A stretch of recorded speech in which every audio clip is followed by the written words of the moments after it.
Makanya ini kita harus hati-hati. Nah bayangkan sekarang orang meneliti Quran itu yutroku kullu. Mestinya kalau anda meneliti radikalisme, ayat yang terkait radikalisme diteliti semua. Ternyata di surat Taubat yang disebut suratus Saf, yang bahkan haram baca bismillah, itu ada ayat wa in ahadum minal musyrikin nastajaroka fa'ajirhu hatta yasma'a kalam Allah summa ablighu ma'mana. Muhammad, kalau ada orang kafir mau belajar Quran sama kamu, ya harus kamu pelajari hatta yasma'a kalam Allah. Setelah mereka mau belajar, ya ablighu ma'mana summa ablighu ma'mana, kamu harus menjamin keamanan dia. Itu di surat Taubat, termasuk akhiru suratin nazalat, gak mungkin terjadi mansukh. Tapi orang-orang ekstremis selalu pakai faqatulul musyrikin haitsu, apalan itu terus. Yang orang liberal yang menaparin la ikraha fiddin. Ya sudah seperti itu. Sing orang-orang ora tegas, ora tau nahi mungkar, ya ma arsalnaka ila rahmatal lil alamin. Ngono terus. Yang kelompok tukang nahi mungkar ya ayatnya amen nahi. Saya tuh heran, kenapa mereka punya masalah dengan hafalan kayaknya. Kenapa sih hafalannya kok pedot itu? Kita yang hafal semua bingung jadi. Jadi akhirnya kita yang pinter anut sing goblok. Karena saya tuh pernah loh debat sama orang salah, debat gitu. Setelah saya mengutarakan sekian hadis, ada tuh Pak hadis tuh, waduh, harusnya kamu ngaji saya, ada debat tuh yang level, kalau nggak level tuh nggak boleh gitu. Itu kan ngeri. Makanya ini penting ya, kalau sampean tanya ingin jadi alim tafsir ya harus hafal Quran semua. Kalau tidak mungkin yang nunggu orang semua mati baru anda jadi ahli tafsir, karena tidak ada musuhnya. Tapi saya pastikan orang kafir pun bisa memahami Quran, yaitu tadi hatta yasma'a kalam Allah. Sayyidina Umar itu masuk Islam itu gara-gara dengar adiknya baca Toha, ma anzalna alikal Qur'ana litashqa illa tadhkiratal liman yakhsha tanzilam mimman khalaqal arda was samawati ula ar-rahmanu alal arsis tawa. Itu dia ma huwa bikalamil basar, tidak mungkin seperti ini karangan manusia, itu tidak mungkin. Akhirnya dia Islam. Banyak orang Islam karena diperdengarkan Quran, karena memang notnya sudah unik, makna kualitasnya juga sudah unik, semuanya itu unik, indah. Sampai sekarang pun orang kafir itu orang paling tahu Quran. Makanya Allah mensifati orang kafir itu hasadam min indi anfusihim mim ba'di ma tabayyana lahumul haq. Sekarang sama saya tanya, orang sing tabayyana lahumul haq itu orang paham apa orang tidak paham? Mereka orang kafir itu mengingkari Quran, padahal mim ba'di ma tabayyana lahumul haq, setelah kebenaran nyata bagi mereka. Nyata bagi mereka artinya orang kafir paham apa tidak paham?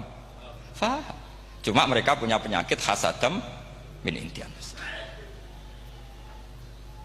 Mereka juga kalau ada ayat tentang ahkam yang memberatkan, mereka bilang i'ti bi Qur'anin ghairi hada au badil. Muhammad harusnya jangan tema itu yang diangkat, bu cari Quran yang lain yang enggak tema itu. Mereka sampai memilih tema itu karena paham apa karena tidak paham? Karena paham. Makanya di makalah saya pastikan ngaji tafsir itu gampang, karena orang kafir pun bisa. Kalau kasus Ahok itu bukan paham itu melintir, beda. Paham sama melintir itu beda. Itu diterjemah kemenang itu jangan mengangkat kawan orang Islam, bukan mengangkat pemimpin. Ya likanya kalau ngangkat teman saja tidak boleh, apalagi ngangkat pemimpin. Fatal mana berteman sama orang salah sama ngangkat.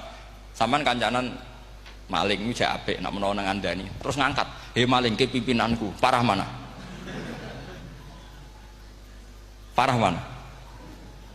Artinya sama saja ketika diterjemah jangan ngangkat teman, sebetulnya ngangkat pemimpin lebih fatal. Itu kan mafhum awlawiyah, itu kan normal saja. Itu di Quran biasa, misalnya innalladzina ya'kuluna amwalal yatama dzulman, orang yang makan hartanya anak yatim secara zalim. Kamu bilang, "Gus, saya tidak makan kok, sepeda motornya tak gasap, tak jual." Yang diharamkan kan makan. Wah, ya sarap kalau gitu. Maknanya begini, memakan harta anak yatim artinya ifsad. Ifsad itu merusak. Nak ngono ikhraq, membakar atau mencuri sama dengan makan. Bal asad, malah kan lebih apa? Lebih apa?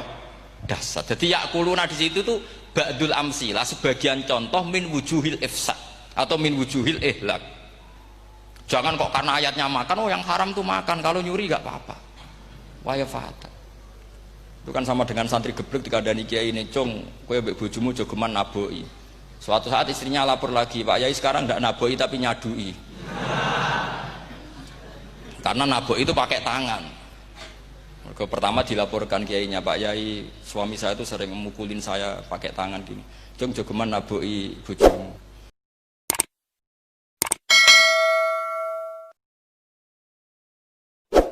Nggih Pak Yai siap. Satu saat istrinya lapor, "Pak, tetap benjut, kenapa? Kalau nak ini disadui."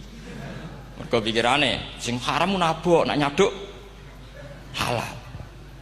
Wah itu kan ngajak goblok bareng. Nah masalahnya di usul fikih kasusnya seperti itu. Makanya saya ini kadang ya maliki sekali. Kadang saya itu maliki sekali. Kadang ya. Misalnya begini, saya beri contoh. Ini yang kisah nyata ya. Ada seorang Arabi datang ke Rasulullah. Ya, tadi kan teman-teman minta juga ilmu hadis ya. Ini satu paket saja. Yaitu tadi nanti kalau sampean kasih lalim itu sudah ada urusan saya tadi. Nunggu orang mati banyak tadi. Kalau nggak usah nunggu orang mati, sarannya tadi apal tadi. Ya Rasulullah ahlak tuh. Saya ini orang yang rusak. Wama ahlakaka. Lalu yang bikin rusak kamu apa? Qol waqatu imroati fi nahari Ramadan. Saya menjima istri saya ketika masih siang. Fi nahari Ramadan, siang Ramadan.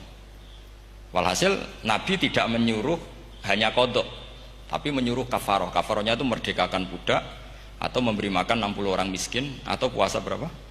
Puasa 60 hari. Atau urut merdekakan budak atau puasa 60 hari atau memberi makan sitina miskin. Oke, kita sepakat. Sepakat ya, hadis itu sahih dan diulang-ulang oleh Ashabus Sunan. Oke, riwayatnya agak masalah. Sekarang kita analisis maknanya. Sekarang sampean saya tanya, kalau anda misalnya sekarang jam berapa ini? Misalnya sekarang jam 9 kurang seperempat Ramadan, terus anda rokok atau anda ngopi, kepengen ngopi terus ngopi tanpa udhrin syar'iyin, anda hanya wajib qadha apa bayar kafarah? Tidak sampean jawab. Rata-rata kiai kita, oh mau wajib qadha Gus karena gak jima. Sing seru kafarah itu nak jima. Kan ngombe kopi be jima beda. Pertanyaannya tuh lucu, ini naik secara fikih masalahnya begini, jima bojo itu tidak zina, jima bojo itu zina apa enggak? Enggak. Berarti dengan makan bedanya apa? Sama kan, sama-sama amrun mubah, sesuatu yang boleh. Kenapa hukumannya berat?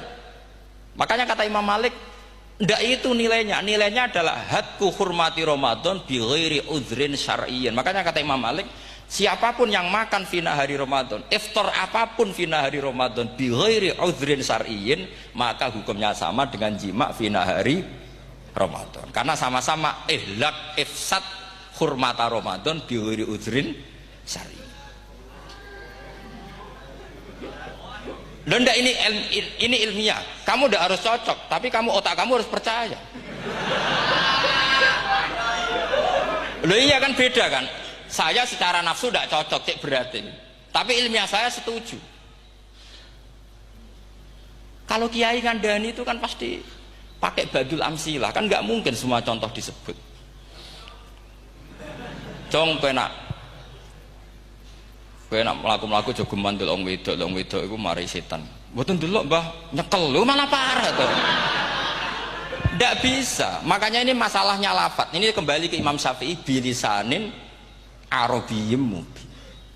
Ketika seorang kiai bilang cung jogeman delok cawe itu adalah mengungkapkan al-muharramat, bukan mentaksis yang haram itu hanya melihat. Saya ulang lagi ya, ketika seorang kiai bilang cung jogeman delok wedok sing haram, itu semangatnya adalah melawan keharaman, bukan mentaksis yang haram hanya delok. Itu di Quran normal semua, di semua lugat ya biasa. Itu kan sama seperti misalnya seorang mbah ngasih uang cucunya, cung tak kayak duit 100.000, cung gue tuku es, terus gue mendingan nah ragu tuku es haram iki kan ngongkone tuku es, lah kepen putumu mati kan nyeben 100.000 gue tuku es.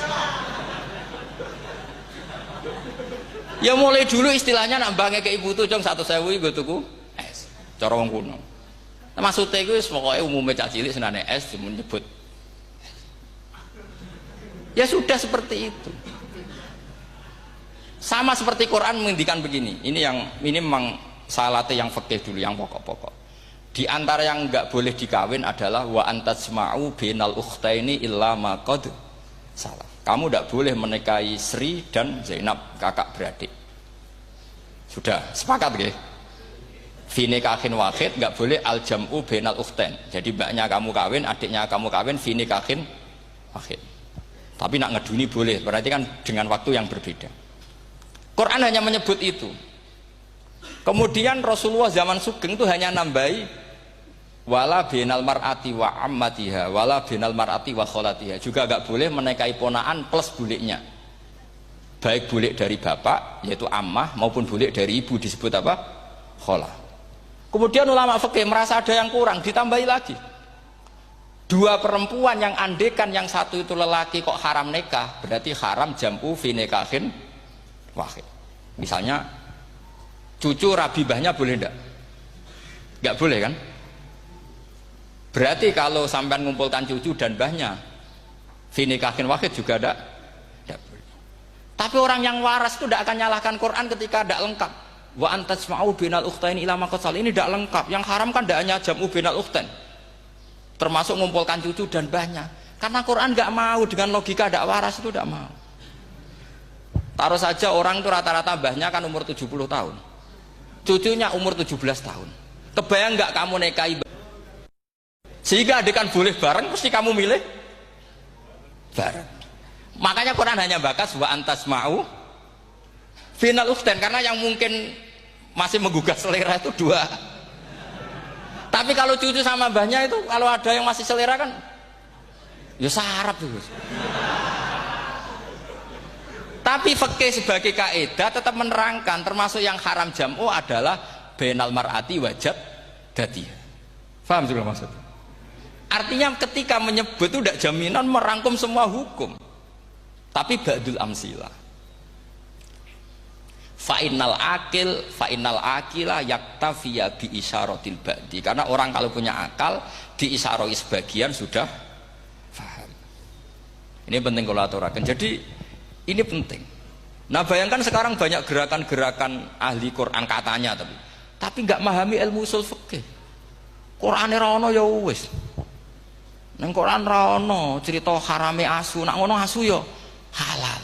Ora ono Qurane. Sing ra ono iku tekem ora Qurane, kok aneh-aneh kowe.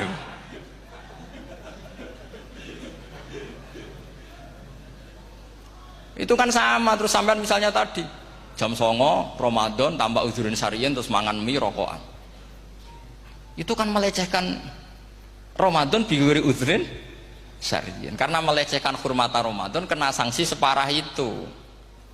Jangan kamu terus bilang tapi Nabi hanya bilang masalah jima finari Ramadan. Jima istri itu hukumnya itu tidak zina, hukumnya itu mubah sama dengan makan. Ini cara madzhab Maliki, tapi kita alhamdulillah madzhab Syafi'i. Ya itu masalahnya. Berhubung itu menguntungkan sami'na wa ta'na. Nah, itu. Tapi saya sendiri dalam konteks ini, saya itu ya sangat-sangat Syafi'iyah, sangat-sangat Syafi'iyah. Dalam banyak hal sangat-sangat Syafi'iyah. Tapi dalam banyak hal kadang-kadang saya ya Maliki. Nah, itu kan kalau sampean tanya kenapa gitu, ya hikmahnya baca banyak saja. Karena yang Syafi'i itu ya karena bacanya hanya Syafi'i. Itu bukan fanatik, itu keterbatasan.